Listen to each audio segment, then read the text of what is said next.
Trial is now available on Amazon.com and BarnesandNoble.com. Your hometown radio station since 1949. We are WRMN AM 1410, Elgin time, 12 o'clock. Breaking news at Town Hall. I'm Bob Agnew in Washington. Julie Walker has an update on the latest winter weather. A bomb cyclone in the southeast, a deep freeze in the eastern part of the U.S., and Florida just freezes. National Weather Service lead forecaster Bob Oravec says even Miami will be in the low to mid-30s Sunday morning. Temperatures in Florida over the next few weeks are going to not be very Florida-like. Meanwhile, that bomb cyclone bringing blizzard conditions to the Carolinas and parts of Georgia and Virginia. Do you expect snowfall totals anywhere from 6 to 10 inches? The rest of the U.S. experiencing extreme cold. Saturday morning, West Virginia, negative 27 degrees. I'm Julie Walker. The Senate has voted to fund most of the government after President Trump and Democrats struck a deal on Homeland Security last night. Senators passed the measure a few hours before Friday's midnight deadline. To win passage of the bill, the president agreed to fund Homeland Security at current levels for 2 weeks, while lawmakers debate new restrictions on federal immigration raids demanded by Democrats. Because of the change in DHS funding, the bill heads back to the House, which is not due back until Monday. So technically, part of the government is shut down temporarily this weekend. That is Greg Clarkson reporting. The Westminster Dog Show opens today for its 150th anniversary. President Donald Sturz says it's got a storied history. There was a small group of gentlemen who had some sporting breeds who got together at the Westminster Hotel in 1876. The Westminster Hotel was down on 16th Street in Irving Place.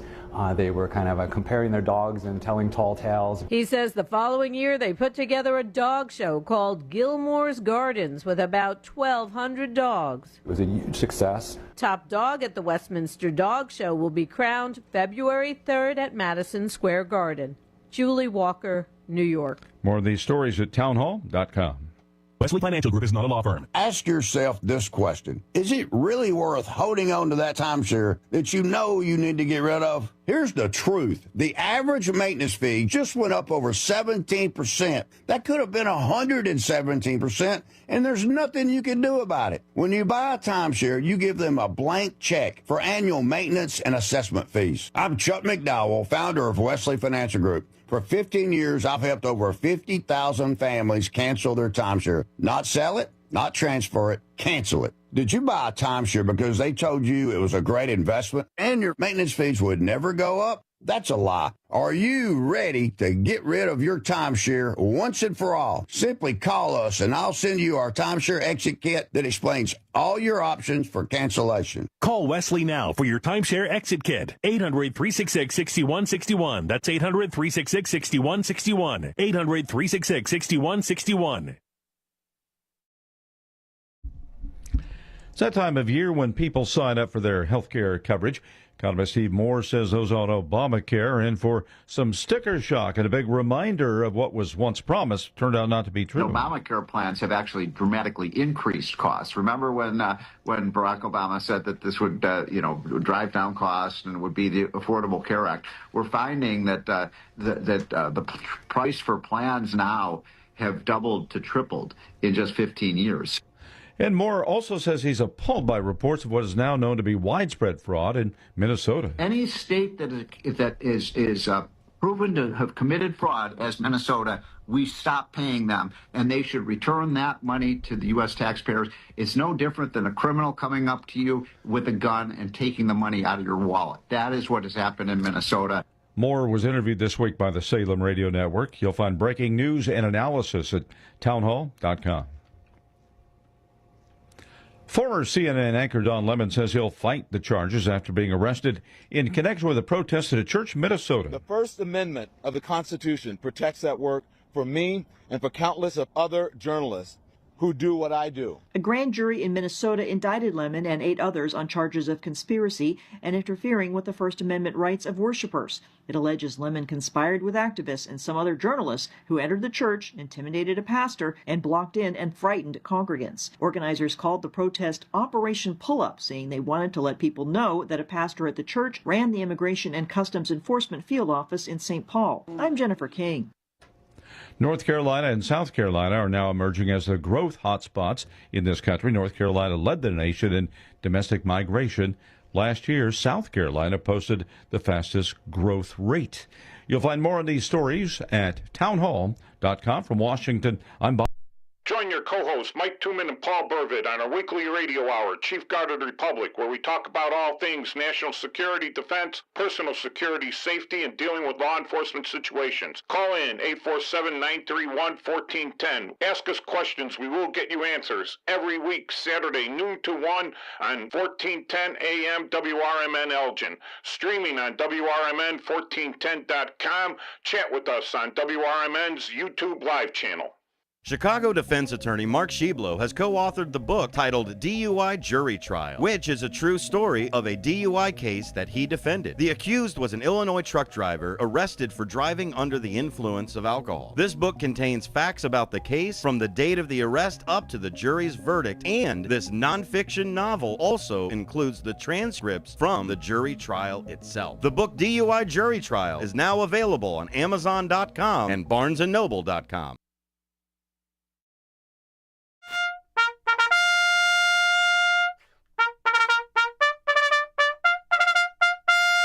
Fix bayonets, comrades. This is the Chief Guard of the Republic Veteran Radio Shout-Out Show with your co-hosts Mike Tooman and Paul Burvitt every Saturday, noon until 2 on WRMN 1410 AM, the Fox River Valley Media Network, streaming out of Elgin. We're streaming on WRMN1410.com. You can follow us on the Facebook Live channel for WRMN 1410, or you can call us in the studio number, 847-931-1410, or the magic text number, 505-926-1410, or you could hit us up in the YouTube Live comments.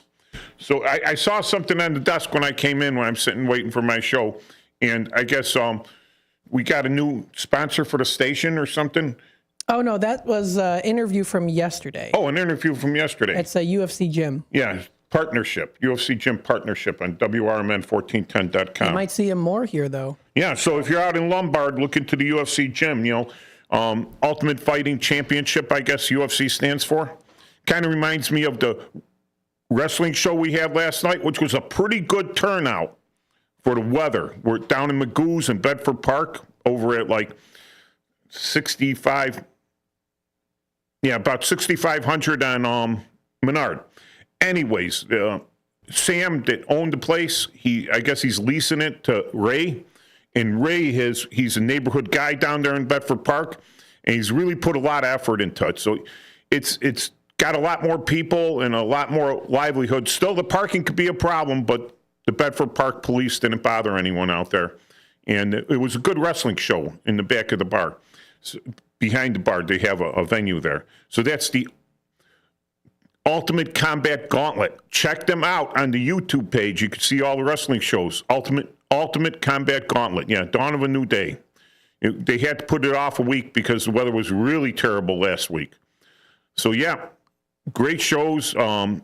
She's got a great guy that does her videos. That's your daughter on the right. That is my daughter looking very angry, yes.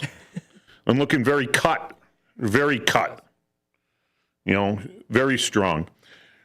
And, being at the wrestling show, I got to get a little bit of my anger out, shouting at the wrestlers and everything for my favorite wrestlers. It's part of the audience is supposed to get involved, when the ref only gives a 2 count, everyone should scream, 2, it was only 2, but it's pretty fun.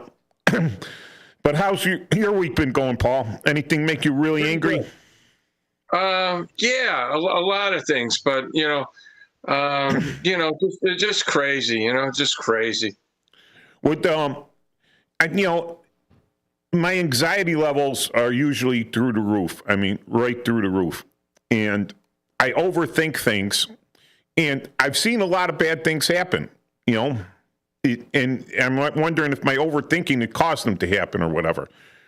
But what I see now is, I'll state this, and you'll understand why, anyone that's read the book. I think it should be mandatory reading for everyone in grammar school and in high school. Mary Shelley's Frankenstein should be absolute mandatory reading. And discussing. I mean, everyone sees the movies and everything, and they just came out with a couple more recent movies. And what they really don't get about it, right, is that here you have this guy with a semi-God complex. Well, very smart guy, and he wants to make life. He wants to create life, you know. He figures, you know, dead tissue, he could reanimate it, and he tries, and he creates Frankenstein, the monster. Well, he is Dr. Frankenstein, and the monster is Frankenstein's monster. I don't believe he ever gave it a name, or the monster ever named itself. All right. But when he created this, it was stronger, smarter, more resilient than any other human being. Created by this man, right? And then the monster wanted a mate because it was lonely, and people were disgusted with it because it wasn't very beautiful, right? But Dr. Frankenstein realizes that if the monster mated, right, and they started to populate the earth like a new Adam and Eve, that they would be far superior to human beings. He didn't even know if they were mortal, you know, if they would age or anything.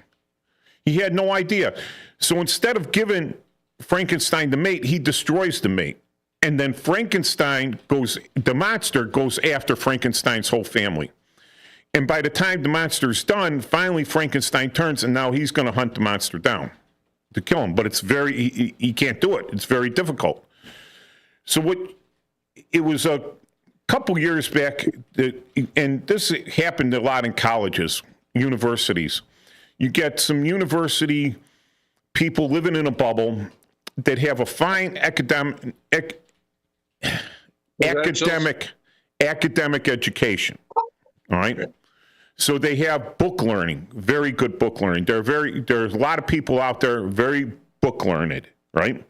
And they read other philosophers and other book learning, and they only read stuff that verifies what they already know, what they think they know. All right. So you read something, and especially if it's in the minority, right? It's easy to dismiss because it's a minority opinion. And they're indoctrinating all these students into their bubble world progressive manner. And then suddenly, the students don't think that their professors are progressive enough. So they turn on these professors. And the professors are like, oh my God, they're doing exactly what I taught them to do. But they're not using it against the system. They think I'm the system now, and they're using it against me. Right? So that's the way. They create this monster, and they have trouble destroying it. So now, out there, the most indoctrinating psyops, and I know psyops. I've got the bona fides for this, all right? 10-year psychological operations. Ran theater-level campaigns overseas, ran tactical-level campaigns, all right? I've got the bona fides, Army psychological operations, all right? I worked at a propaganda development center. I worked with the loudspeakers on the truck and the hand-to-hand leaflets and everything and face-to-face stuff. And our press is psyops. It is psyops, but the thing about it is the U.S., there's three types of psychological operations, categorized into three types, all right? Black, white, and gray. So whenever you see like a psyops emblem for a psyop battalion, it's going to have those three colors in it, black, white, and gray. Might be something else, but it'll always have that black, white, and gray. Black psyops is a lie. It's a flat-out lie. Easily proven, but if you use it, if you target it to people that don't have the ability to discern that it's a lie, you yell it long enough and loud enough, to them it becomes the truth because they have no method to question it. So that is very effective because you don't have to prove anything. You make up something that's going to get the people upset, really upset. You make it into a lie. You make that lie. You scream it loud enough, long enough, and you don't allow anyone to have a dissenting view. Black psyops, a flat-out lie. Then there's gray psyops. Gray psyops says, well, if you twist the narrative a little bit, it might be true. Or there's a 1 in a billion chance that could actually be true. The lie could actually turn out to be true, a 1 in a billion chance, And that brings it into the area of gray psyops. So I'm saying something that's a possibility, but extremely improbable. There's always a possibility, but the probability of that happening is almost null. It's like, yes, it's possible to throw 372,000 number sevens in a row with the dice. It's possible. That is possibility. Mathematical possibility. Highly improbable, all right? So that's where you get the gray psyops, where it's kind of maybe a white lie, or, it's a foggy area. You don't have any definitive truth you don't have truth from lie, right? You don't have truth from fiction, and like you have to discern for yourself. You have to have critical thinking. Then there's white psyops, which is what the U.S. Army would always use. If you use black psyops and you get caught in your lie, you've lost all your credibility. If you use gray psyops, you could always argue that, well, there's that one possibility that could have been true, so I really didn't lie. So you kind of hold on, you kind of grip onto your credibility right there, grip onto it. You kind of hold it on. And then there's white, which is the truth. And if you always tell the truth, people cannot give you credibility, but you have your credibility. It's right there. Sooner or later it comes out. The truth comes out, and you're like, hey, I stand vindicated. Absolutely vindicated. So that's what we're supposed to use. That's what the U.S. Army wants to use, because PSYOPs has a very long reach, a very long arm. It lives into the future. Like they say, the internet is everything. If I print up a leaflet, right, and it's gray, and then it gets proven to be a flat-out lie, that leaflet has my signature on it, all right? Like the U.S. government handed this out and said, look at stuff like this. Cigarettes are safe, won't cause cancer at all. They're good for you.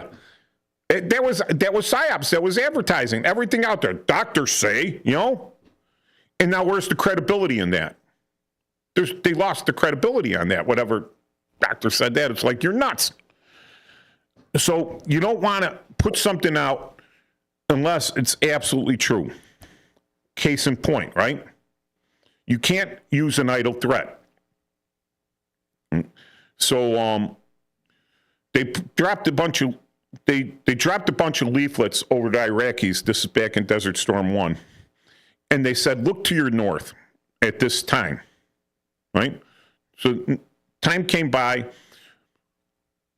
You have a C-130, which is a cargo aircraft, fly over, and it drops a pellet with a parachute on it, to the north of all these trenches where the Iraqis were. And it floats down, and it hits the ground, and then it blows up. And this isn't a nuclear blast, but it's like 4 tons of explosives, just random explosives put on this pellet that blows up. They call it a daisy cutter, right? It created a shockwave that buried all these guys in these trenches. Then they flew over the trenches they didn't bury and dropped more leaflets and said, tomorrow it's you. Surrender now. And that was like one massive surrender campaign, all right? There's the thing. If they didn't surrender, you're going to have to drop that bomb again. Otherwise, you lose your credibility. All right? So that's a warfare thing. Now, unfortunately, out there, we have our, quote, fourth estate. Well, I think the fourth estate should go into foreclosure. What do you think, Paul? Probably the way it's been going. And they use gray psyops on the edge of black psyops, all right? So, case in point, some guy got killed. He was killed by law enforcement, right? And the information that I've seen that the press hasn't released, it hasn't been out there because they pick and choose. They want to do it. But again, the truth's going to come out there. All these different camera angles will come out that they didn't use. They're not the only ones with that film. All right, there's other, you get that film on a cell phone of something like that happening. Do you think they give it to the press for free? No, they want either a licensing agreement or they want to be paid. They definitely get paid, right? And they're not doing it exclusively. They're calling all the press things, right? So then someone else pays them for it, or it gets leaked, right? The raw footage gets leaked somewhere. They put it on, they sell it to the press, and then 5 minutes later, they put it up for free on the internet, so they get 1 million likes or whatever. But it shows, right, that the incident wasn't malicious. The law enforcement, I don't think, were malicious in their intent at all, right? It was something that happens where they're defending their life and everyone else's life. And everyone else's life, all right? That's the key thing. But the press goes in and they take a photo of this guy and they manipulate that photo. They change his facial feature. They change the skin tone. They even change, how bulky this guy was. They're making him look friendlier. They want to make this guy look like Winnie the Pooh or whatever. Like, they want him to look handsome and friendly because, you know what? It's okay to kill ugly people, but if you're pretty, oh my God, it makes it even worse, right? It's never okay to kill anyone. But when the press does that, all right, they're creating a narrative for themselves. They're covering their narrative. See, ICE is going after nice, happy people. They're doing that. Or law enforcement is going after, or the feds are going after, or they create that. When they create that, they are throwing the psyops out there. And unfortunately, I hope that not everyone out there, I hope there's a lot more people now that could think critically or that have to think critically. Because I've seen a lot of people that I considered, halfway intelligent, and they're always like, well, if it isn't true, why would they put it on the air? Why would they say that if it wasn't true? Weren't they be liable? So wouldn't their editors stop them? Don't they have lawyers working there? These talking heads are so full of themselves, they're not going to listen to anyone. They're going to say what they want because they've been told that they're so smart. Oh, look, we put your makeup on, we sit you there, you have a great voice. You have a fantastic voice. You have a fantastic presence, but you got the IQ of a horny toad. Right? You can read, right? You can read very well off a cue card, and everyone looks to you because someone else is writing that script for you, right? But everyone looks at you like that's your opinion. But then you start believing the stuff that's put in front of you and believing that you wrote it because you're reading it. And everyone takes these guys as, like, credible, very credible. Not everyone. I'm saying there's a lot of people out there. These are the people that they're manipulating, all right, that they're manipulating. There's some rich and powerful people in charge of the press. There are some, the great thing about the internet is, you can't stop everyone. And there are some good people out there that are better press than the press because they don't owe anyone anything. They're monetizing their thing because they got 1 million hits. And everyone wants to advertise no matter what their political beliefs are. These companies pay Yahoo, they pay Google, they pay YouTube, they pay all these other sites that we want to advertise on a guy that's getting 1 million hits. So they automatically go there because they're paying YouTube or Google that money. YouTube or Google cashes some of that money over to you because that's your page. That's your what source. Monetize. Yeah, you're monetized. You're a content creator. That's it. That's the word I'm looking for. Like, we're content creators, Paul. We don't have that million person following anymore. But, now that Dan Bongino said that he was going to leave the FBI, I think we need a fourth host in here, like other than Marla. We could have the co-hosts. I'm not saying that this is going to happen, but, I'd love it if he came into 1410 a.m. and co-hosted our show with us, like a Dan Bongino type. Then maybe we get 1 million hits, right? Then maybe we can monetize. But I think he'd claim most of that because, his name recognition. But then we would get name recognition. We'd be out there too. Right? So, I'm burning through the first half of the show, first quarter of the show, just kind of ranting on how the press manipulates this. But it's important because they are getting people killed. It's not ICE killing people. It's not ICE killing people. These people that are going out, other than they're getting paid, right? So dude lost his job at the VA. Right? He lost his job. So you're working at the VA, which Hines Hospital is fantastic. The nurses that I've had at Hines Hospital, the VA hospital, are fantastic. I love my doctor at Hines Hospital. I've had very few poor experiences at Hines Hospital. Very few. That was one of them was dental. But all right, so the VA hospitals are great. But if you're fired from a VA hospital, because they're not the highest paid people, all right? You're fired from VA hospital. How does that look on your resume? Hey, we see you're a nurse here and you worked at the VA hospital and, you got fired for inappropriate behavior. So where are you going to get your next job at? Maybe you become one of these wandering nurses, that they had during the pandemic, but you're in need of money. So these demonstrators out here, they're getting paid flat out. Call me up and tell me they're not. And I'll go with the thing. I bet you at least one of them is. Oh, there's 100,000 people up there. I bet you at least one of them's getting paid to be out there. At least one. And they'll go, well, if it would save one child. I'm like, yep, there's the child that's out there getting paid. Right? So they're getting paid. And it creates a chaotic scene. And what type of news story does the press love the most? Happy news? Sad tug at the heartstrings news. Or a disaster. A riot. They're out there in the riot and they're cheering on people and everything. Or the one guy that was who was it? In the Wolf, one of those talking heads was in the hurricane, right? And he's like faking it. He's like in a puddle, right? But they get the good camera angle on.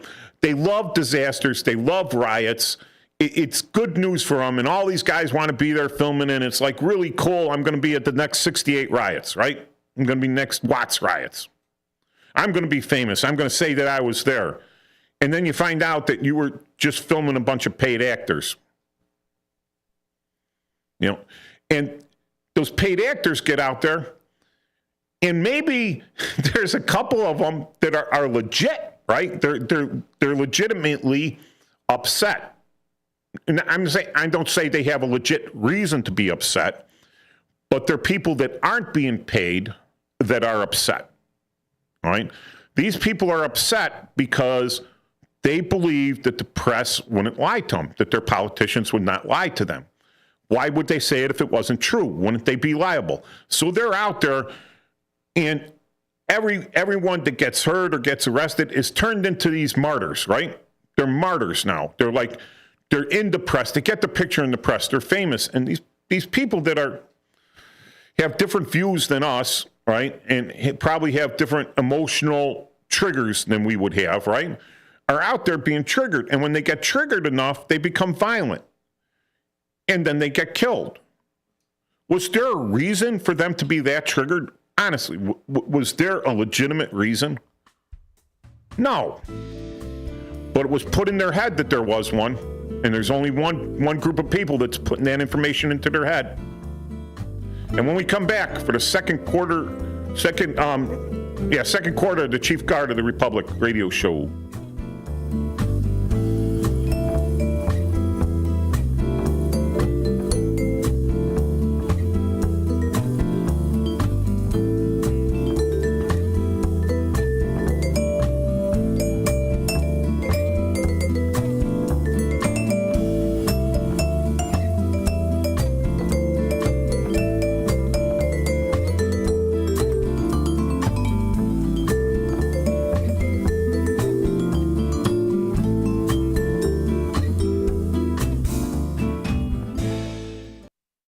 Want to read some action-packed, exciting pulp fiction? Read the works of Michael Tooman, now featuring their international crime thriller, I Married a Bot Madam. Available on Amazon in hardcover, paperback, and Kindle editions. The paperback is also available at other book retailers. Check out Michael Tooman's webpage at Scilink.net.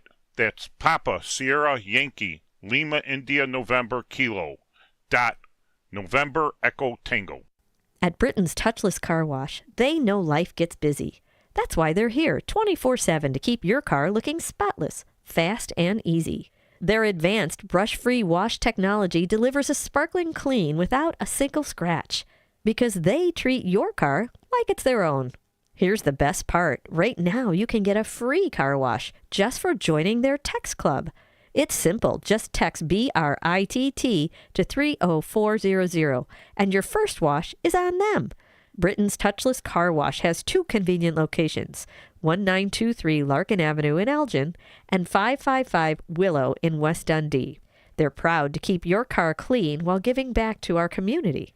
Text BRITT to 30400. That's BRITT to 30400. Now for your free car wash, and see why Britain's Touchless Car Wash is the fast, gentle, and reliable choice. I am a non-attorney spokesperson representing a team of lawyers who help people that have been injured or wronged. If you've been involved in a serious car, truck, or motorcycle accident or injured at work, you have rights, and you may be entitled to money for your suffering. Don't accept an offer you get from an insurance company until you talk to a lawyer. And we represent some of the best personal injury lawyers you can find. Tough lawyers that will fight to win your case. And they're so good they stake their reputation on it by only getting paid if you win. So if you've been in a serious car, truck, or motorcycle accident or hurt on the job, find out today for free what kind of compensation you may be entitled to. Call the legal helpline right now. 800-257-3148. 800-257-3148. 800-257-3148. That's 800-257-3148. Most people out here think that taking care of one another is important. And most people would step up for a neighbor going through a tough time. Most people around here help out friends and family when they need it. But the funny thing is, most of us won't look for help when we need it. If you're struggling with mental health, you should know that there are resources out there that can help. And it's okay to talk about it if you need to. One place to get started with information is loveyourmindtoday.org. Loveyourmindtoday.org offers a range of guides, instructions, and insights for dealing with difficult situations or getting through a tough time. If you're struggling with mental health, get the help you need, because most people out here really care. Visit loveyourmindtoday.org. That's loveyourmindtoday.org. Brought to you by the Huntsman Mental Health Institute and the Ad Council. Join your co-hosts Mike Tooman and Paul Burvitt on our weekly radio hour, Chief Guard of the Republic, where we talk about all things national security, defense, personal security, safety, and dealing with law enforcement situations. Call in 847-931-1410. Ask us questions. We will get you answers. Every week, Saturday, noon to 1 on 1410 AM WRMN Elgin. Streaming on WRMN1410.com. Chat with us on WRMN's YouTube live channel.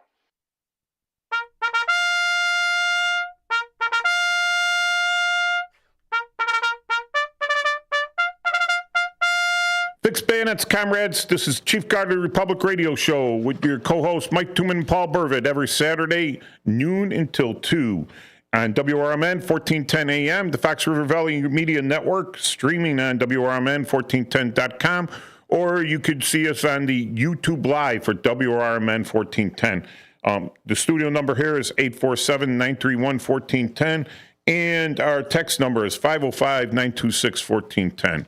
You could also see our past shows on the Chief Guard of the Republic YouTube channel.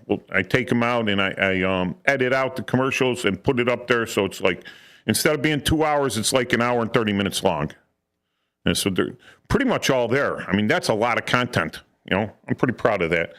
So, Paul, I'm getting It took me the whole quarter of the show to get where I'm going. What the press is doing now is what they did after during the Vietnam War and afterwards to the military. They're doing it to law enforcement. And they've been doing it for a long time. Yes, here's. If I might digress a little bit, though. Sure. We've talked about this before. I'm a firearms instructor, and I've actually been doing that longer than I've been technically a lawyer and things like that. And I had to get my car fixed this week, and I was with the co-host of our show, our frequent co-host Marla, and we were at the car dealer, and this is playing on loop at all the car dealers and stuff like that. And or all the businesses, because it's they're ABC7 or whatever. So anyway, she got a call from a friend of hers, and he wanted to know my opinion. Okay, and this is where the problem's coming in, and I could see this as a problem both for everybody, but I see this as a problem for the administration too. Her friend was concerned that the guy, why would you show up somewhere with a gun with 2 magazines, okay? And I had to explain to her that kind of the way things are going now, most people are using semi-automatic weapons. And they come with 2 spare magazines. They do, and they go anywhere from 10 to 17, 18 rounds. So when you count 1 in the chamber, you're like 3 short of a box of ammo on you. And that's creating a problem, and this is creating a real big problem in the 2A community, where they're taking a big divergence now with the Trump administration and the Republicans, because as they're saying, the whole point of this law was so that you could be armed and be in public, okay? And the optics that the administration first put out are not good, because now there is another issue. When you look at it, the guy's gun had what they call a barrel nut, because you could put a suppressor on it, and he did have a fast, what they call an optical sight, which has a red dot or a green dot in it. And that I've been against that for a while. Not that I think they should be banned, but I don't think that that's prudent just for this, because if you are an armed citizen and you get into trouble, these things are all going to be used against you, just as it would be to have fancy grips on your gun and stuff like that. But it's creating a problem, because that would be your first go-to, and that's not the issue here. The issue here is the guy interfering with law enforcement after they tried to push the woman to the ground, okay? And the fact is that he's got experience, because he has broken ribs from a week before from getting involved in this. And then he spit at the cars, which is an assault, and he actually kicked the taillights off of a vehicle. Yeah, that's criminal damage to property. And well, you know what? Well, you have to be pretty amped up to do that. Yes. And you have to be like a loose cannon to do something like that. And we're missing the point. It's getting caught in the weeds, okay? And I ran into some problems with one of my employers when I was doing training, because I told people I would never carry a gun that had more than 10 rounds. I said I'd maybe have 2 magazines, but no more than 10 rounds. And I said, just for this kind of reason, okay? And it's creating another rift in the community, but now it's the rift with the more people on the libertarian side and the right-wing side. And I noticed something else. This is very bad for our country. because I don't know if you know this, but in the last week, they have it's called the Shooting Sports Outdoor Show. It's always usually in Las Vegas. It's called the SHOT Show. And they introduce what they're going to be new guns, okay? And one of the prolific concealed carry places is now introducing guns. And don't confuse the term magazine with clip. Magazine is a separate part of the gun where the ammunition is held. Clips are for guns that have a fixed magazine, okay? Like the M1 Garand or the C96 Mauser. Magazines hold bullets inside the gun, all right? Clips load bullets into the gun, all right? Right. Well, but magazines are detachable. M1 has a clip. Boom, it goes out. M16, a clip of ammunition, 10 rounds. You get that dumb thing, and you push down, and it loads it into up to a 30-round magazine. Well, they have drums and everything for an M16 or an AR-15, right? They go up to like 200-round drums. But you're going to load those 10 at a time, and you're going to use this dumb clip thing from the 10 stripper clip, right? But yeah, so what it's prompting gun manufacturers to do now are to make guns that don't have detachable magazines. Yes. And I don't know if that's good or bad. All right, because it's you're not going to be able to easily reload it should you have that danger. It would take it would take more training to do so, but you could probably do it if you had the proper training, the coordination, and you weren't panicking to reload because someone's trying to kill you. Correct. And so this is all prompted by this. Now, if you're going to one of these things, and the other thing I'm bothered by, and people are not talking about this, are these whistles. You have no right to blow whistles. And someone's there that's assault. You could damage their hearing. I've lost a lot of hearing in the military. It's bad. It's annoying. It's assault. It's in someone's face. It's intended to make a person feel uncomfortable, right?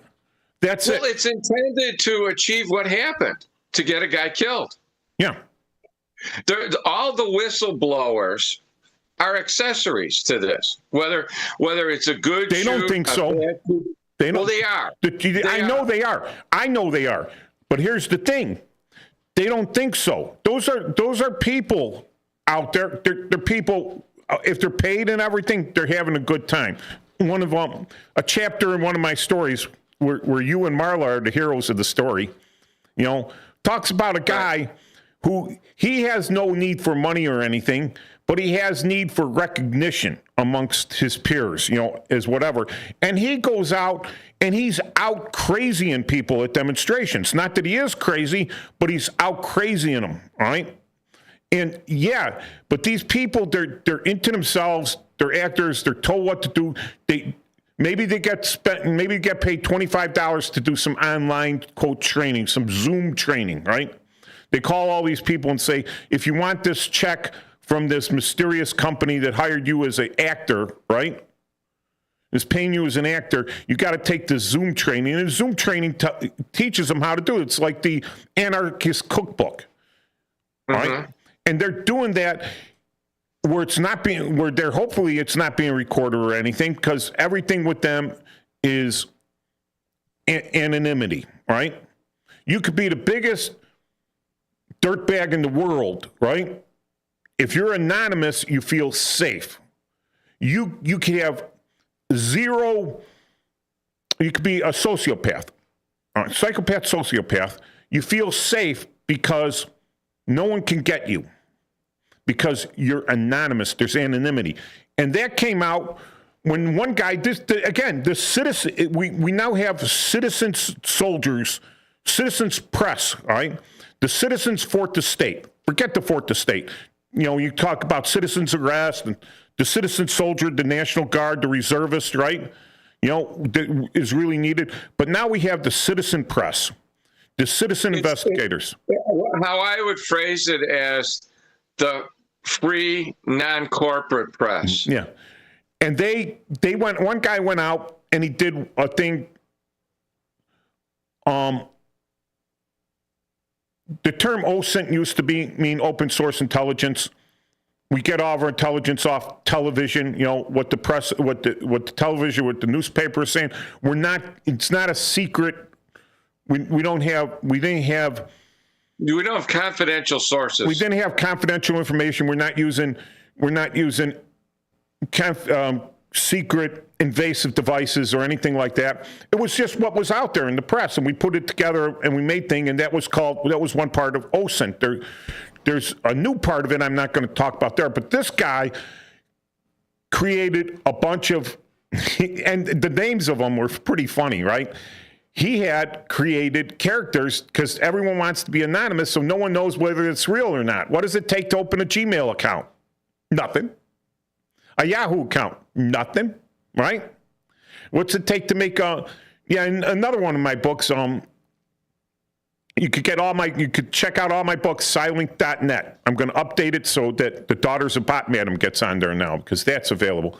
But one of the characters in the book, he's protecting his son, right? But what's his job? He has for lack of a better term, he has a boiler room, right? A sweatshop. He's got a sweatshop of all these kind of well-dressed computer people, just basic administrative people.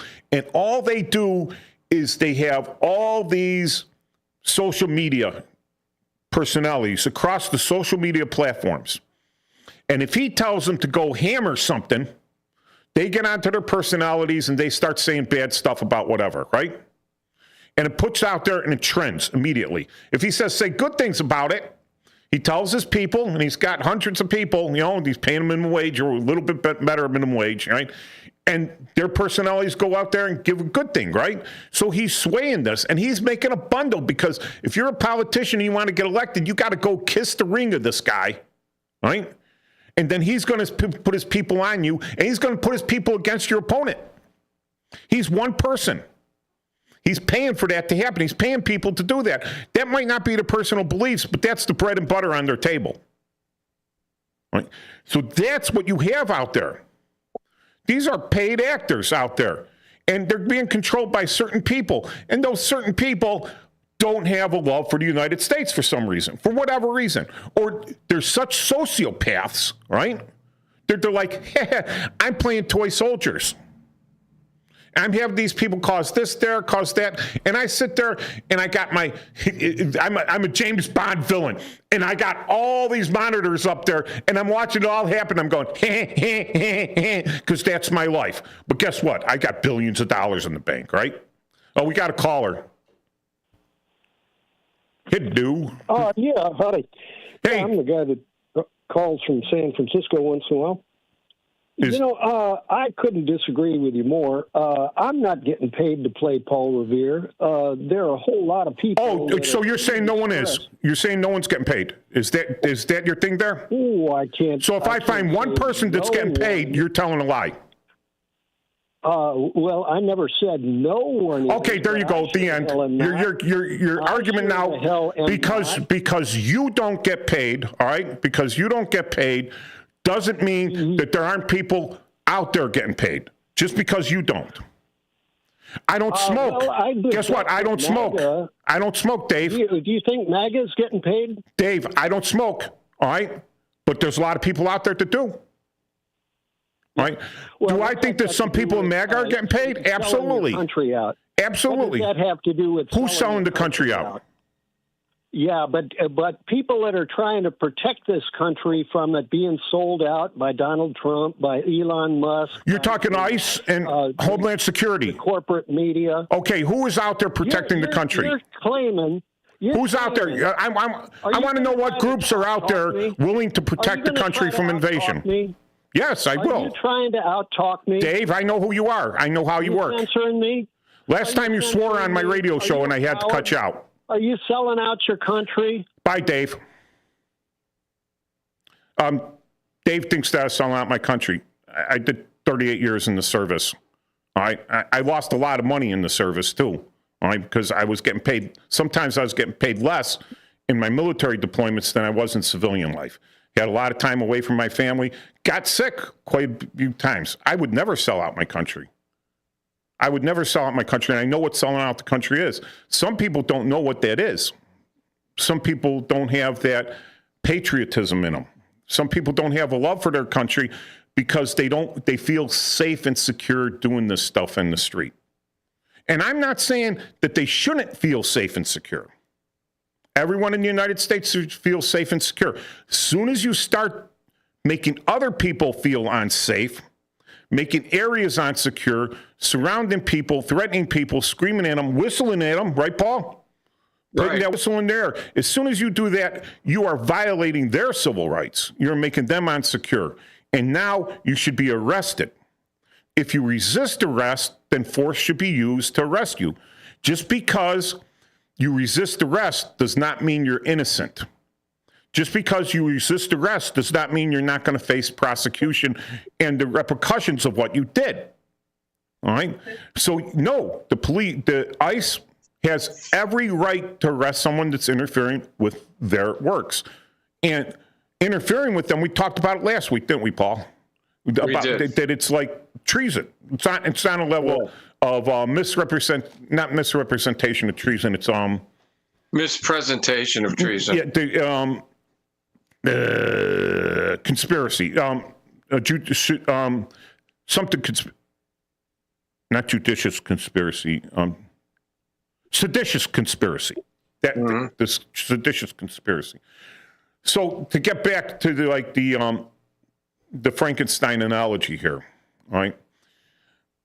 Police have been belittled, targeted, and everything else. That they're going to do very little, all right? They're doing very little. The local police. I've been a local police officer, all right? You really have to think about it hard. And I'm telling you, they're not getting some of the smartest people out there. They are getting people, good people.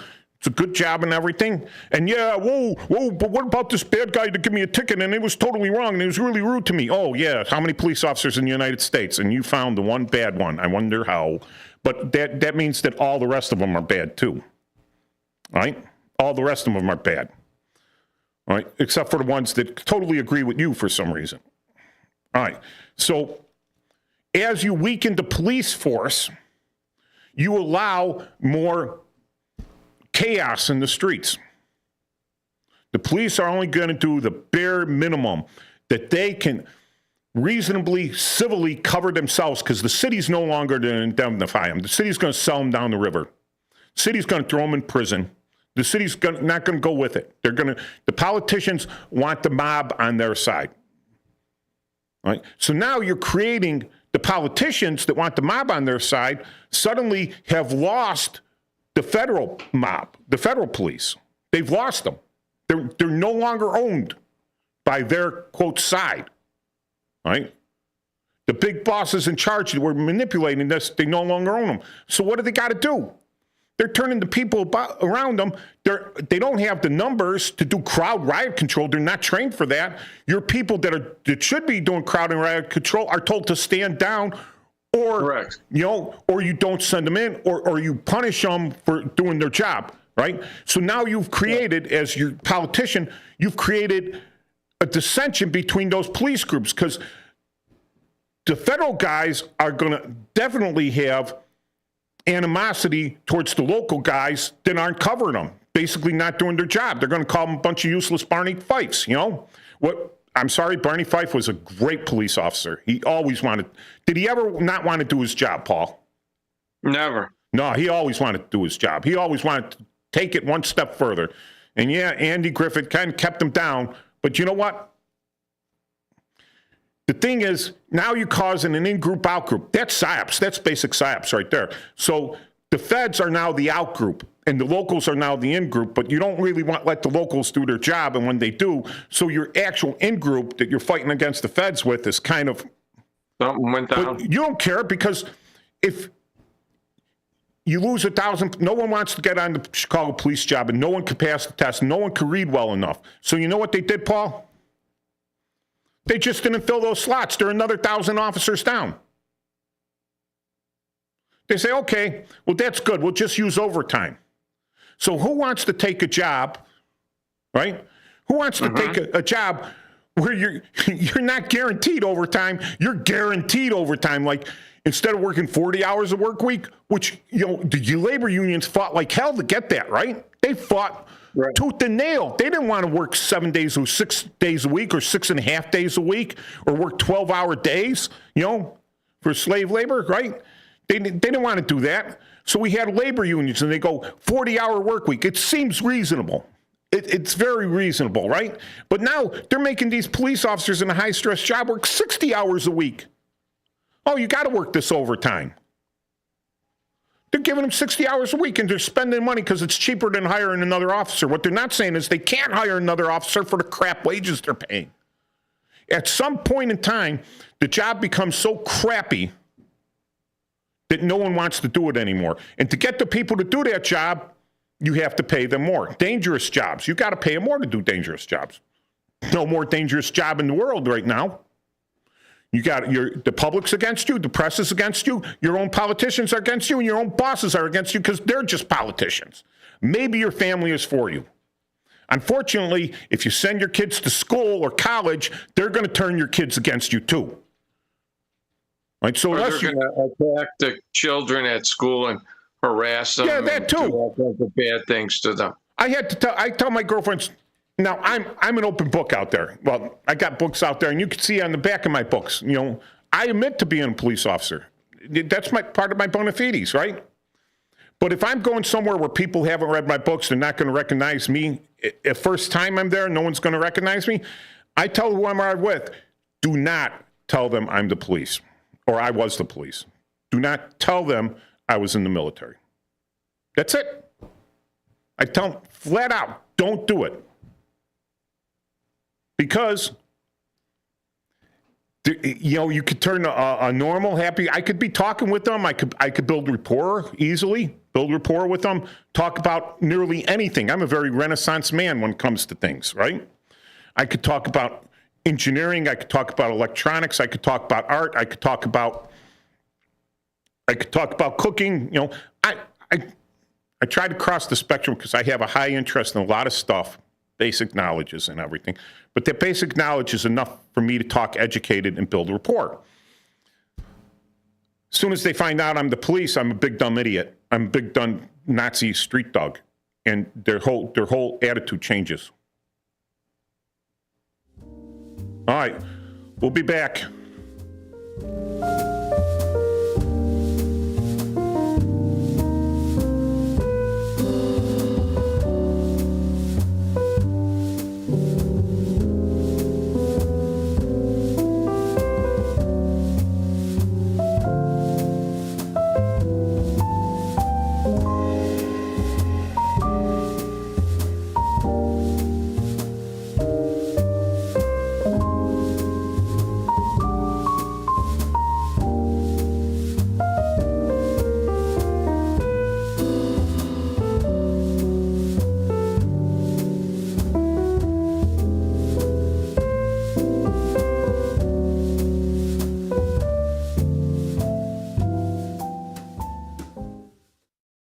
Want to read some action-packed, exciting pulp fiction? Read the works of Michael Tooman, now featuring their international crime thriller, I Married a Bot Madam. Available on Amazon in hardcover, paperback, and Kindle editions. The paperback is also available at other book retailers. Check out Michael Tooman's webpage at Scilink.net.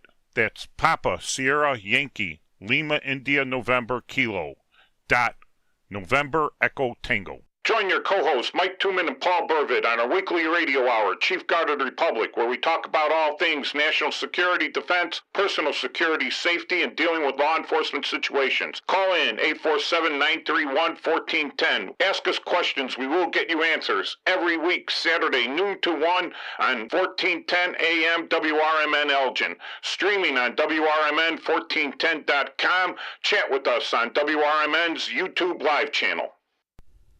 Your hometown radio station since 1949. We are WRMN AM 1410, Elgin time, 1 o'clock.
The Justice Department has opened a federal civil rights probe into the killing of Alex Preddy, one of two anti-ICE demonstrators recently shot by Border Patrol officers in Minneapolis.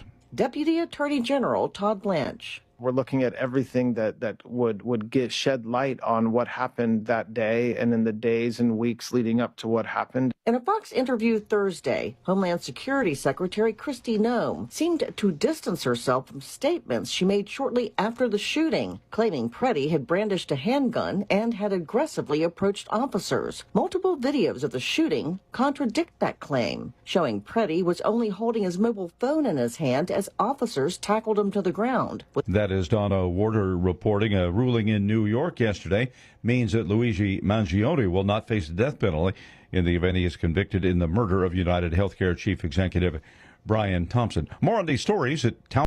All the other planter box treatments, they're playing catch-up. BioBoost doesn't just replace talc and graphite. It uses microbes to fuel early vigor and drive season-long performance, helping corn and soybeans deliver at least a 3 times return on investment. That's a yield advantage of 7.41 bushel per acre on corn and a 3.92 yield advantage on soybeans. Get BioBoost today. Visit bwfusion.com/trustthedust to learn more.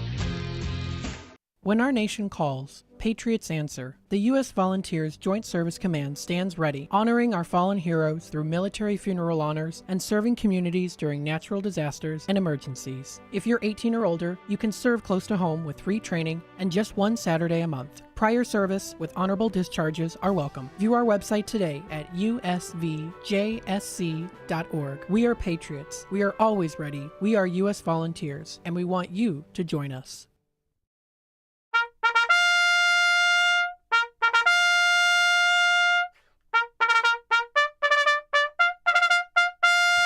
Fixed bayonets, comrades. This is Chief Guard of the Republic Veteran Radio Shoutout Show with your hosts, Mike Tooman and Paul Burvitt, every Saturday noon until 2 on WRMN 1410 AM out of Elgin, the most powerful channel out of Elgin, I think. Most powerful AM channel out of Elgin. Yep. And you can follow us on Facebook Live, WRMN 1410's channel. You could make comments there. We always have good old Brendan out there and downtown Jose. Right, and we have Cleveland Dennis out there. I know Larry's out there. We got Dave from San Francisco out there who doesn't agree with us a lot. All right, Marla's out there. And, Maggie's out there. Maggie. And Mark is out there. So we welcome all of them. Hey, I was gonna say something. In a lot of ways, a lot of people don't like the things in the past, but a lot of ways there's some better things that came up in the past and came out of the past. Okay. And, we were driving yesterday because we went to see a movie, and there was a police stop, and you could tell that everybody's, with their rubbernecking. No, everybody in the cars got their phones. Oh, filming the police, yeah. Yeah, it's almost extreme, They had one woman get shot for that in Chicago. Yeah. Well, it's kind of ridiculous, but I know it's kind of ridiculous, but and they're like 18 years old. Well, whatever, but it reminds me of something that happened now in the 80s, because my dad retired. And for whatever reason, some guys, the shift or two before they retire, they want to either go back on the street or do something they didn't do. So anyway, he worked with a wagon guy for whatever reason. And they got called to like a project. Okay. And at the time, it was the first emergency vehicle. If you were like kind of stable, they would take you to the hospital. It wouldn't matter if the police could come, the ambulance could come, or whatever. And there was a lady. She was like having some cardiac distress, Yep. And it was in the projects. And my dad and his partner were gonna take her to the hospital. And the son interfered. You the police. you can't. Oh yeah, I've seen that. I've seen that, man. Especially if a fire truck comes out instead of an ambulance, they start screaming. Right. So you can't. You the police. You ain't. But it was more like he was against the police. Okay. So then my dad, to his credit, he was leaving. He didn't really care anymore. He said he called in dispatch, and he says, well, we need an ambulance and we need the coroner. And then they said, what is that? He goes, we need an ambulance and we need the coroner. And the son goes, say what? What? Ambulance and the coroner. He goes, yeah. He says, your mother's obviously possibly going to die and you're interfering with us. We need an ambulance for your mother and I'm going to shoot you. You're going to be dead. Mm-hmm. And then he goes, you could take my mama. And you know what? Mm-hmm. That old times sometimes were better. And, yes. And it's that maybe not politically correct now, but Ma lived and so did the guy. And, maybe they both would have not lived in the old days, and people don't, and this whistle stuff, it drives me nuts. This kind of started in the like 2015, when they were always having these May Day demonstrations. Okay? May Day, the communist excitable day. Yeah, but it was all the unions. They were blocking the town. They were walking from whatever it was, Union Square Park and all this stuff. And they were blocking the streets downtown, And, it's kind of funny because I have some relatives that are in unions and unions have their place and everything. But they were in this specific union that had a number, and all I hear about is this union with the number. So, it was really kind of funny because they weren't letting workers go home. They were blocking people. But you want to know something? I knew there was trouble. I brought the hat that they gave me. I'm wearing a suit. I put a baseball hat on with the number. They let me go. That's ridiculous. Do you know that? That's the most ridiculous thing. You know what that's? You know what they would call that? You know what they would call that? If they weren't kidnapping. Well, unlawful restraint. And lock them all up because that is not okay. You have a right to demonstrate peacefully. You don't have a right to infringe on someone else's civil rights. You don't have that right at all. So, like the stuff that happened in the church, all right? That's rude. That is flat out rude. That is what did I call it? You're a clown, right? You're a clown, and you're pushing the envelope of the circus. You're pushing the envelope of the circus right now, and you're going to see what you get away with. So you target white Christians because they're the least defended people in this world right now. You target them and you think you're going to get away with it, and you're on the press, you're a press thing, and you're like, why do you do that? I'll tell you why you do that, because you think you're going to get away with it. Why does anyone commit a crime? Because they think they're going to get away with it. Unless they're like, you walk in and, I mean, they're guys that didn't care whether they got away with it or not. Like the one guy whose son was.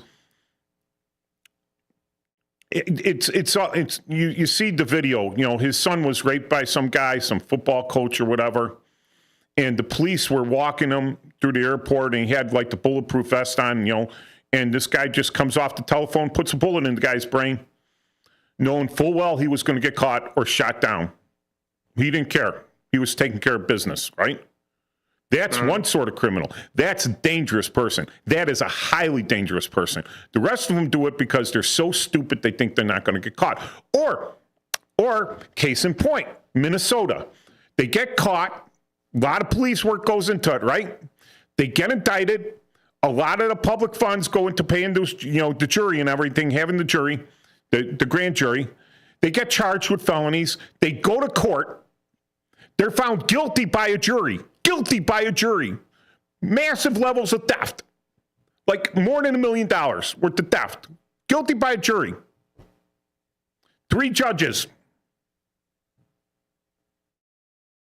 What do you call it when the judge throws out the sentence? The jury sentence. Notwithstanding the verdict? Notwithstanding the verdict, boom. Direct finding innocent, boom, on the street. Not only did they steal from us, they did it twice. And the judge was complicit in it. What does that tell you about?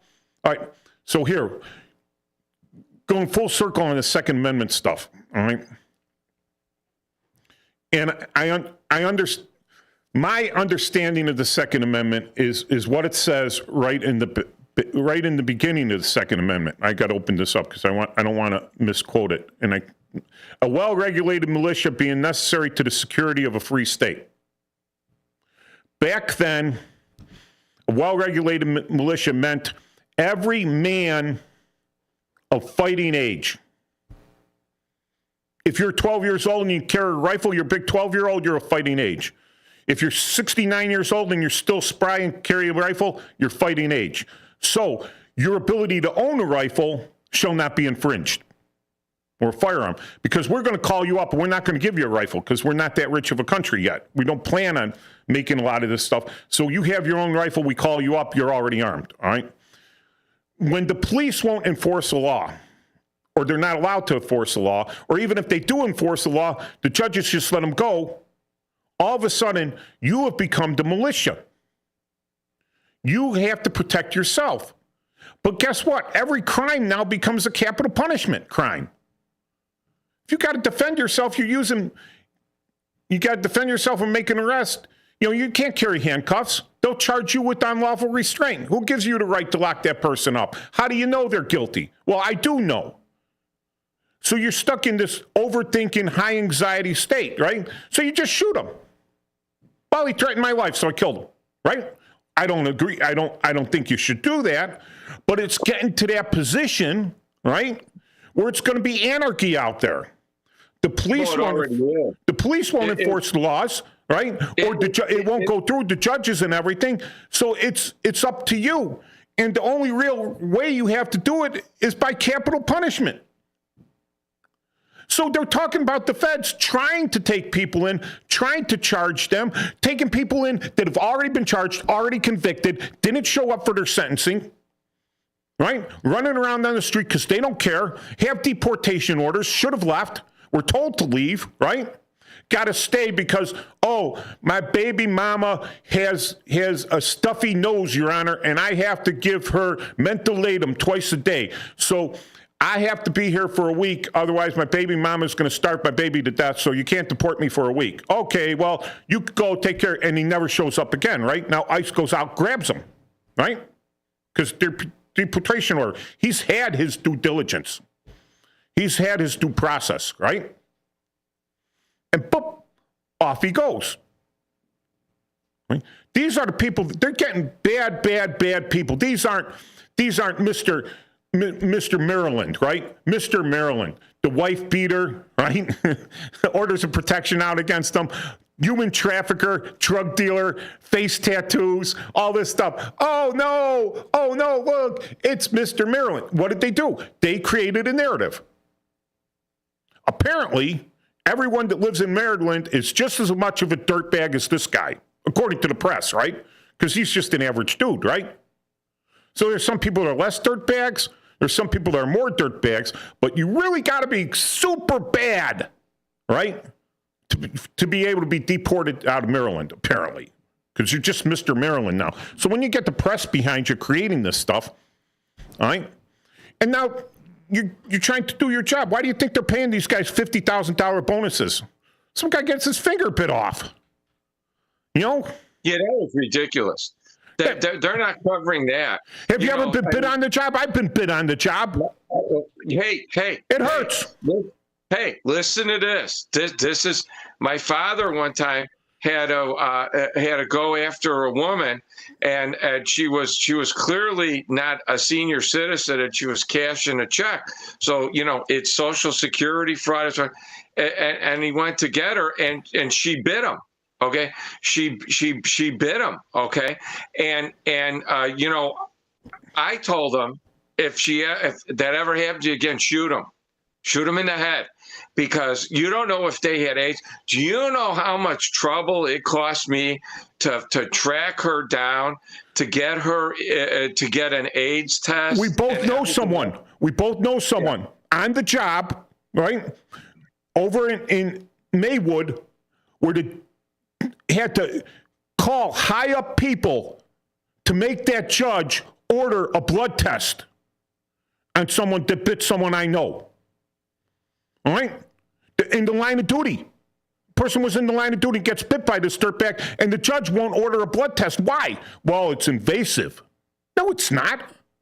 That's correct. It's not invasive. But that's their claim. Well, we all know that there was political phone calls going back and forth on that one. Right. Absolutely. You know, the guy gets convicted of a misdemeanor when it should have been a felony, and he's still on the job? Yes. Right. You know? I'm like, that's all political nonsense. And what more, if he does that in his non-job life, right, what is he doing on the job? So there are bad guys out there. There's bad actors, but you can't judge everyone on them, right? Right. But when you come into this country illegally, guess what I automatically judge?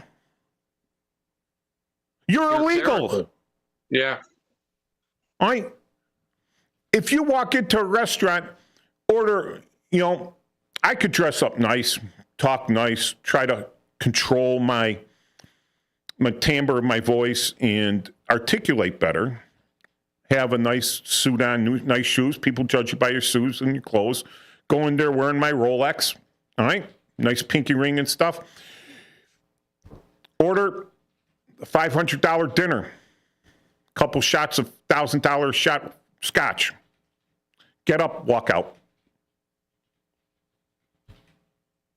Bet you those restaurant owners are going to be pretty ticked. The ones that won't serve ice. Well, why? Well, what you did was wrong. Really? How so?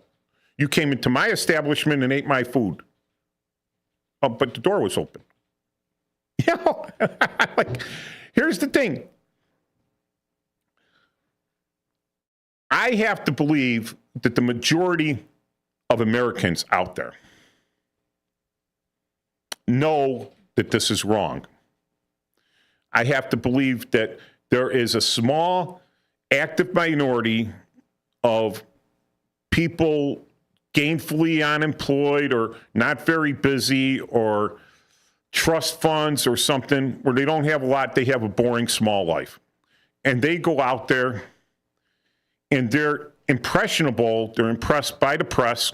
They watch a lot of daytime television stuff by the press, and they go out there and they're true believers. But then they're augmented. So Dave says not everyone. Dave is correct in that statement. I agree with Dave. Not everyone is paid. Significant amount are. Now, you release these names. Our nice spy guy in there, citizen spy, right, goes in there and gets his name, gets the stuff and starts releasing it to the press. And they're like, holy crap, because this is criminal conspiracy. This is RICO statute on its base. On its base. Go after them. Seize all their assets. All of them. Under RICO. Take everyone that took a check from them. Send them a letter saying, the U.S. government has seized those assets. You are in possession of illegal money, right? I don't care if you already spent it. You will refund it to the federal government. Put a lien on their taxes if they ever file them, right? Oh, look, I've got an anticipation check from H&R Block for $10,000. Then H&R Block sues you because when your tax return came back, there's a little letter saying, we took $11,000 from your taxes because of this RICO statute. Right? Go after the money. Go track this guy's, the spending, the non-for-profits. It goes through, it's 4 or 5 levels, but they're not, that's what AI, we talked about that. That's what you use AI for. That's what you use AI for. Take that computer, break down these connections, put them all together. When all these yarn strings come in, right? You can even have robot arms, right? With with pins and yarn, and you give them a big corkball wall, and the robot arms could set this all up, and you'll find the money because all the strings will go to it. Then you take that person and you give them the mafia treatment. You have the FBI come in there, charge them with RICO, right, and put them in prison for 20 years. And all the money, and they could have all the big lawyers in the world and everything, but no, you got it all there. It's AI. You know, this is all there. It's all there, Your Honor. There it is. Now, have they done that in recent years? No. In recent memory? No. No. So what's preventing these idiots from doing it all the time? Unless you spank that kid when he runs into traffic, he's going to do it over and over. You got to set an example. You got to set multiple examples. To set an example. No, I want to hear that. Go ahead. No, that's all right. I want to hear the AI to set an example. No, I lost it. I lost it. To set an example, you need to. You need to prosecute someone, anyone. Now, that's another big thing coming up. You know, you look at the new administration, and we have got the on the ground boots guys working their butts off. The Homeland Security, the ICE guys, Border Patrol guys are all out there grabbing people that are criminals and deporting them or holding them to be deported or getting them off the streets to be deported. That's a very good thing. But where are the big brainy wigs? You know, those guys that get hired and they have the SI or the SA, Special Agent, or SAIC, the SAC, right? Special Agent in Charge, right? They get those guys. What are they doing? Well, hopefully they're doing exactly what I said. They're getting the AI on these guys. They're tracking the money.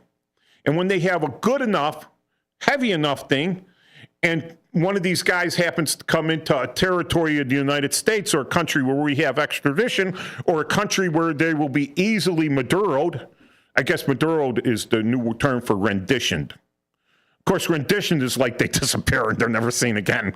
But Maduro'd, right? Where they're easily Maduro'd and prosecute them. And then these other guys are going to go, holy cow, we got to up our game. But with AI, you really can. It's going to come in on you because human beings miss things.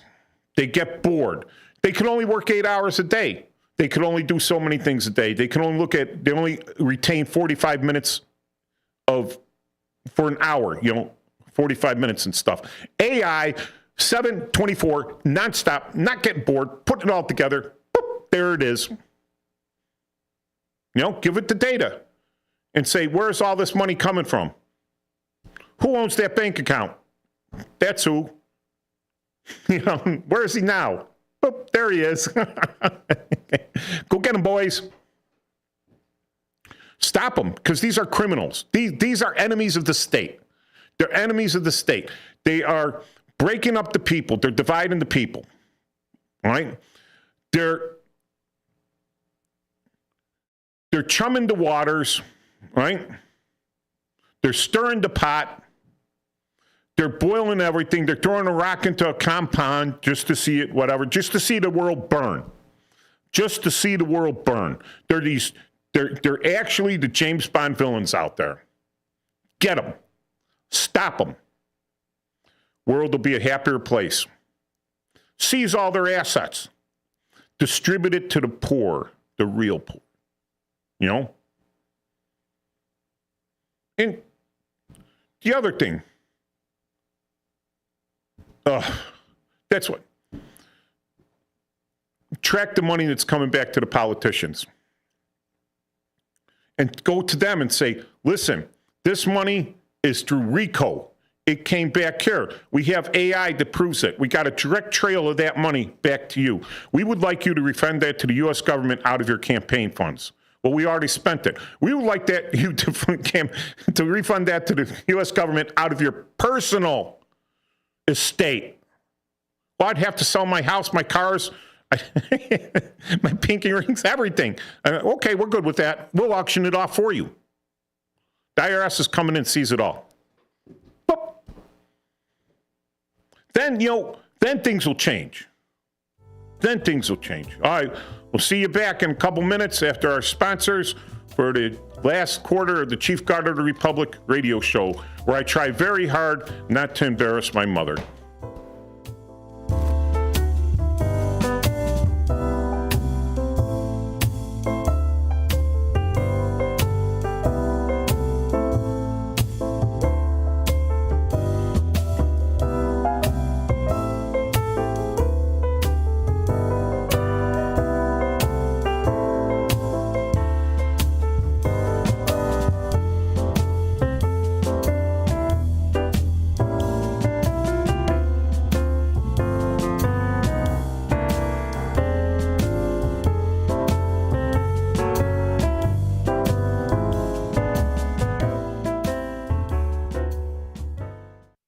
If you turned 65 recently like me, it's important you find a Medicare Advantage plan that gives you the coverage you're looking for. But finding one can be difficult. The best thing I did, and I suggest you do the same, is call a licensed insurance agent and let them walk you through your Medicare Advantage plan options. There are so many benefits you have access to, so make the call now and let the representatives explain everything to you. Our licensed insurance agents can offer you a variety of Medicare Advantage plans. Plus, the call is free, the information is free, and there's no obligation to enroll. We're here to make it easy for you to select a Medicare Advantage plan that may work for your needs. Finding a Medicare Advantage plan can be easy if you do what I did. Make a quick call right now to learn more. Thank you. 800-433-3082. 800-433-3082. 800-433-3082. That's 800-433-3082. Are you suffering with anxiety, depression, PTSD, an eating disorder, or even a substance abuse problem? If it's causing problems at work or with your family, get help now at Insight Mental Health and Wellness. We can help and treat all types of depression and mental issues. We'll help you use your insurance to get away from it all to a beautiful, sunny, and tranquil vacation-like environment so you can recharge yourself. And with a Family Medical Leave Act, you could take the time off you need from work. Plus, with the Affordable Care Act, your treatment could be 100% covered if you're suffering from any kind of anxiety, depression, PTSD, eating disorder, or even a substance abuse problem. Use your insurance and get away from it all. Come to sunny California. Call Insight Mental Health and Wellness now. 800-419-0287. 800-419-0287. 800-419-0287. That's 800-419-0287. Did you get a call or message that mentioned Social Security that made you feel threatened or scared? That is not the Social Security Administration. Social Security will not threaten you, press you for personal information, or demand instant payment. Social Security does not accept payments by gift card, prepaid debit card, internet currency, or by mailing cash. Criminals use these forms of payment because they are hard to trace. Don't fall for it. Hang up, ignore them. Report this criminal activity to oig.ssa.gov. Produced at U.S. taxpayer expense. Are you 50 or older? This news is for you. The CDC recommends you get vaccinated against pneumococcal pneumonia. Even if you're healthy, your age puts you at risk. People 50 or older are over 6 times more likely to be hospitalized with pneumococcal pneumonia compared to adults 18 to 49. Just one shot can help protect you. Learn more and schedule at vaxassist.com. That's VAXassist.com. Sponsored by Pfizer. As veterans, we're no strangers to helping others. It's what we were taught, trained, and told to do. It could be for anything. Helping a friend move. Listening to a fellow veteran for hours, at any hour of the day. Or just simply making time for people. A neighbor, a loved one, or even a stranger. We're often the first to help others. There's no question about it. But we do have one question for the veterans listening. When was the last time you reached out for help? Perhaps it's time to do for yourself what you would do for others. If you or someone you know needs resources, whether it's for stress, finances, employment, or mental health, don't wait. Reach out. Find more information at va.gov/reach. That's va.gov/reach. Brought to you by the United States Department of Veterans Affairs and the Ad Council.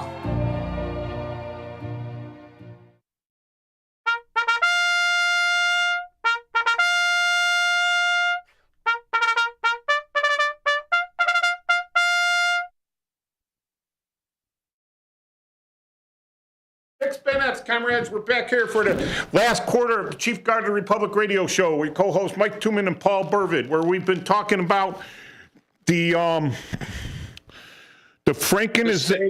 state of protests and demonstrators. The state of law enforcement derangement syndrome. REDS. All right. Yeah. Hey, Paul, I got to ask you something now before I forget. Mm-hmm. I'm not going to be in town this weekend. I got to go down to Alabama. Can you and Marla take the show? Sure, we'd love to. Great, thanks. See, we're covered. Otherwise, I'd have to dig out an old show or do something, But that's great. All right, so as you demonize the police are less effective. Not because they want to be. One, because you're hiring people that accept that. You're hiring the people that realize that, right? They realize because they're awake, not woke. Their eyes are open. And they see what they see the situation out there. They put their toes in the water first, and they feel the temperature, right? And it's way too hot just to jump in, or it's way too cold just to jump in.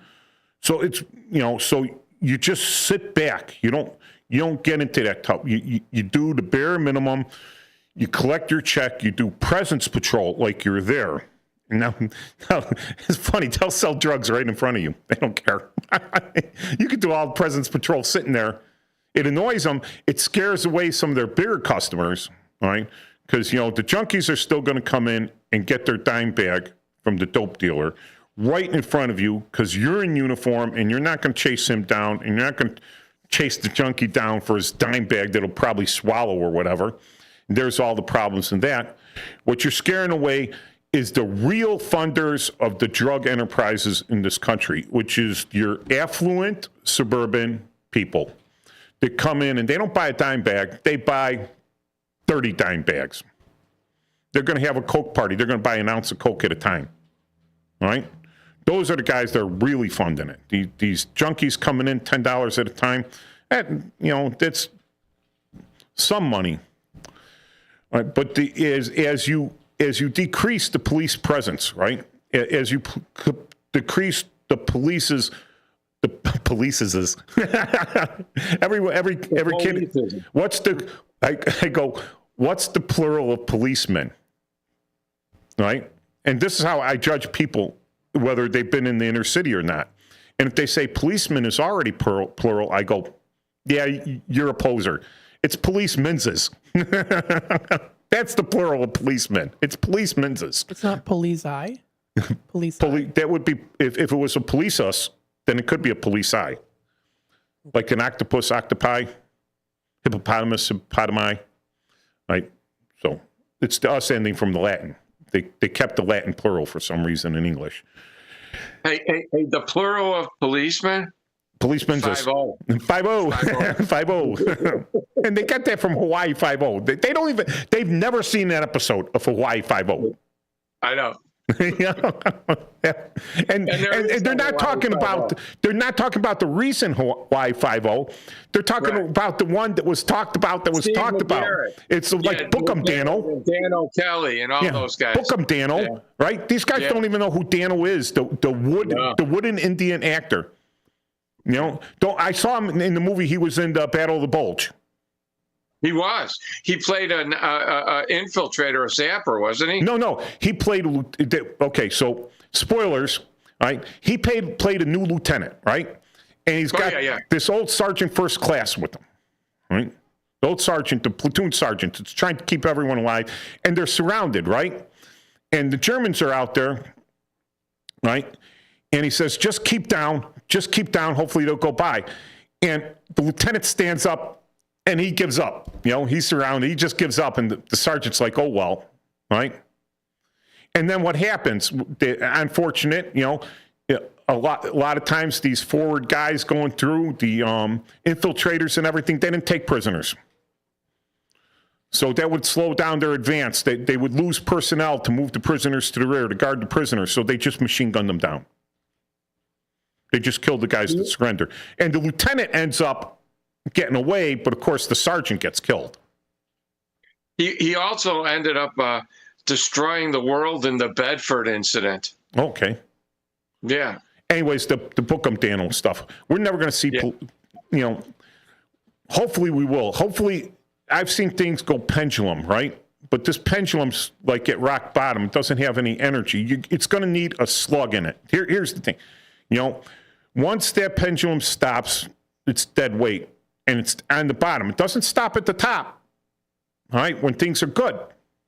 It stops at the bottom, so things are bad. So to get that thing back to the top, you need a severe incident to move it that way, right?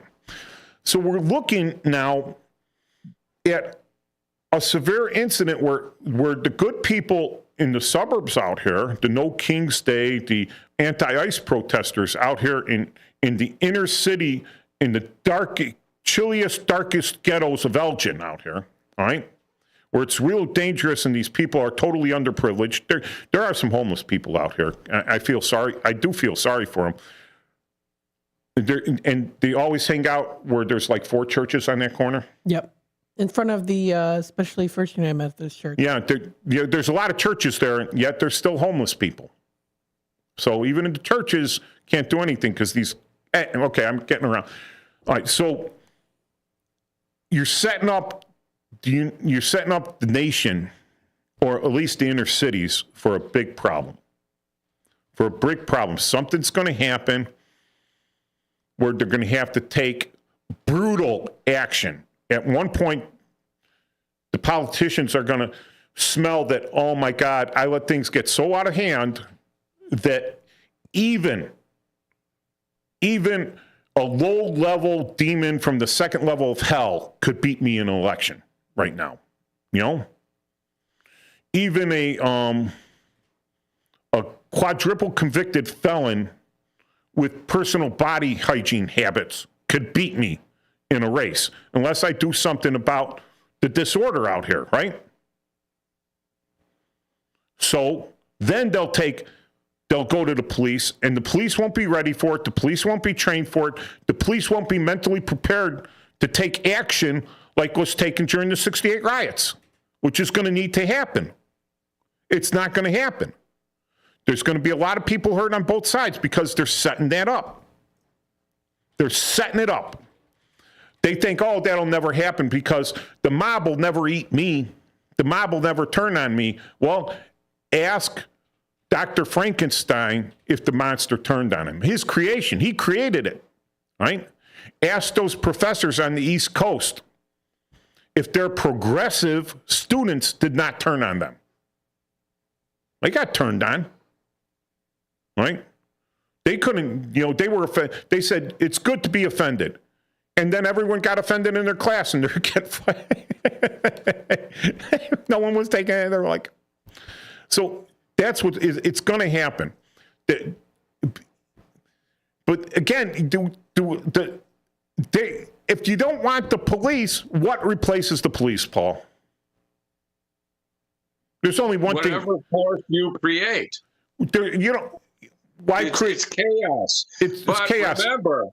Remember, sometimes in chaos, there's order. There is always order in chaos. Right? So it's whoever's got, the upper hand at the time that creates the chaos is, but then the most organized person in chaos is in charge. Right. That's a fluid situation, and that could be upended or offended or whatever. Right. So I'm saying is if everyone was polite and everyone had a sense of the oneness of the human race, that we're all dependent on each other in some way. I mean, you can live out in the woods by yourself and be independent, right? You can learn how to gather pine nuts. You can learn how to harvest wild honey. You can learn how to farm for yourself out there, whatever land you have. purify water, weave your own clothes out of whatever you can find, right? Grow your own hemp, weave your own clothes and everything. You could do that. You could be self-sufficient, all off by yourself. Congratulations. There you are. Not procreating, not improving the world, hiding off in the corner, hiding off in the corner. You can't do that. Society is interdependent on people, all right? On people that obey the rules of society. They used to penitentiary, right? What's the difference? There's the penitentiary and there's rehabilitation. There's penance and rehabilitation, right? So penance, you're doing something because you created crime, so you're being punished for it. That's penance, right? There's rehabilitation. You're going to a re-education camp, right? So you're murdering people left and right. They put you in prison for life. That's penance. They give you the death penalty, which I'm against. I'm against death penalty. I'm always going to say that. Death penalty, that's penance. That's punishment. Rehabilitation would be Clockwork Orange. Remember that movie? Mm-hmm. Where they made the guy, they didn't really cure him from his violence, right? They just made him sick when he was violent. So he had very little capability of dealing with himself being sick and violence because he was always a violent person, right? So he didn't know how to avoid, the things happened to him, right? So they tried to rehabilitate him, and it totally failed because now he just became a victim of other people that weren't rehabilitated. It's just the weirdest movie out there, just. But there's the thing, right? If you do not accept the laws of our society, who makes the laws, Paul? Congress. We discussed this over and over. The legislative branch makes the laws. In the state, it's the legislature in the states, right? And then who signs them into law? The chief executive officer, the president or the governor, right? Then, right? Who determines whether, you could have 300 people 465 people get together and pass the most injudicious, unconstitutional law ever, but they pass it, right? The president could sign it knowing it's unconstitutional, but it's the feel-good law, right? It's let's just call it the keep your mouth shut law. If you say anything that offends anyone, you go to prison for life. That sounds good to me. Everyone keeps their mouth shut. Everyone signs that, can't say anything bad about it. Goes to the Supreme Court. Supreme Court says unconstitutional, throws it out, right? Or they say it's constitutional, right? There's the process, right? Does the process include throwing frozen water bottles at federal officers? No. No. Does it include biting federal officers' fingers off? No. Does it include importing foreign agitators? No. No. The process does include contacting your local representative of your congressional district, be it state or federal, and saying, in my opinion, I believe that this law is either bad or good, or I believe that this law that's on the books now needs to be overturned. Please, sponsor a law that will overturn this law, right? Is that a process, right? And then you get enough people to tell him that he sponsors the law, he gets some momentum behind it and everything, and they overturn that law, right? And then the president either signs it and the law is overturned, right? Or he doesn't sign it. And then it's got to go back to Congress and they could override that majority. That's the process. It does not involve blocking me from going to my daughter's wrestling show, in Bedford Park, by blocking the ice thing on my way there. That doesn't involve. It doesn't involve blocking the sidewalk so I can't walk through to get an ice cream cone at the ice cream shop, right? It does not involve that. All right? That's not the way we have due process. But guess what? They don't like that because they say it takes too long or their party isn't in control anymore. Or Their representatives just don't listen to them. They're like, dude, you elected me in. I'm not doing that. I don't care. You know when they care? Is when all of a sudden everyone in that district, or 51% of the people in the district call them and say, yeah, we're either going to primary you out, or we're going to elect you out and vote for the other side. Right? Then they'll listen. That is our process. So all these laws signed under the previous administrations, all right, the more left progressive administrations, those laws were signed there. We're talking about Jimmy Carter with the tariffs. When Congress signed in giving that powers, it was for Jimmy Carter. Now Trump's using it. They're like, oh, you can't do that. Wait, stop. What has changed? If you didn't like it, why didn't you change that law under Obama? Why didn't you look into the future? Say, this might be bad. This might be bad. Someone could come in and do the same, you can use it to better the country instead of make it worse. We can't have that, right? So when you don't have that, you resort to other methods. You resort to clown shows, right? You resort to, showboating, being out there, screaming and yelling and saying, I stand with these protesters because they're peacefully protesting as a building burns down in the background, as people's cars are destroyed. Didn't they beat up, I think they beat up one of their own. They mistook him for somebody and they beat the crap out of him. And he was one of their guys. It was like when, and it's like you say in history, right? So who's out there? You got Mark Antony's out there, right? And this is just from Shakespeare, right? Friends, Roman countrymen, lend me your ears. I come not here to praise Caesar, but to bury him. But he keeps praising. He sets that off, and then he causes this all the people to go riot. And my favorite line from that is, I can quote Shakespeare, and they go, okay, go quote him. I go, no, Cicero the poet. Because they were the mob was looking to kill Cicero, right? One of the guys that stabbed Caesar, right? And that was the one line. No, Cicero the poet. So they almost killed the poet, had nothing to do with it. But the mob, it's a mob. It's not judicious. It wasn't judicious killing Caesar. They played up on everyone and they got him out. Yeah, he crossed the Rubicon. That was kind of bad. But there was a problem with leadership. Here we got federal agents trying to do their job for laws on the books. Okay, all the people out there that are protesting this, how come you are not sitting in your congressman's office holding your breath, demanding to be seen, writing letters, sending emails, right?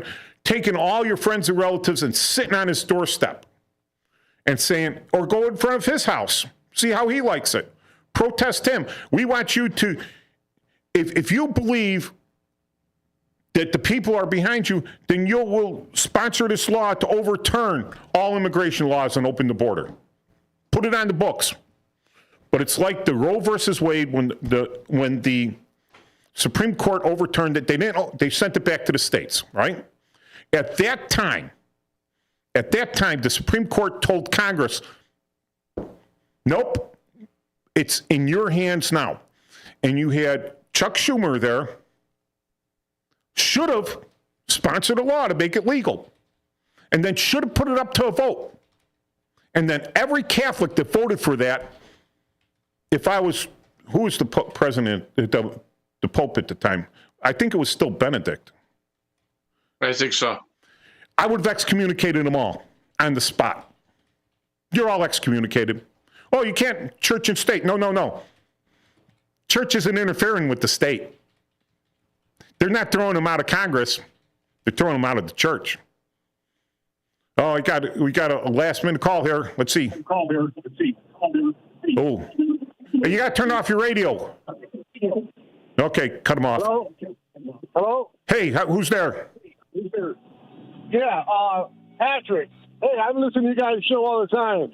All right, Patrick. Hey, I just want to say that guy that got shot last week, He shouldn't have left his house armed with a weapon, going and getting involved in the government's business. You know, if you see officers doing something, you don't go and get in the way. You keep your distance. You know, if President Trump told him not to swim with raw steaks in shark-infested waters with raw steaks in his pockets, he would have done it. He would have done it. Yeah, I know. There's just some stupid people out there. So I got a question for Paul, because he's a state's attorney and all that. How is it possible for one man in the state of Wisconsin to be out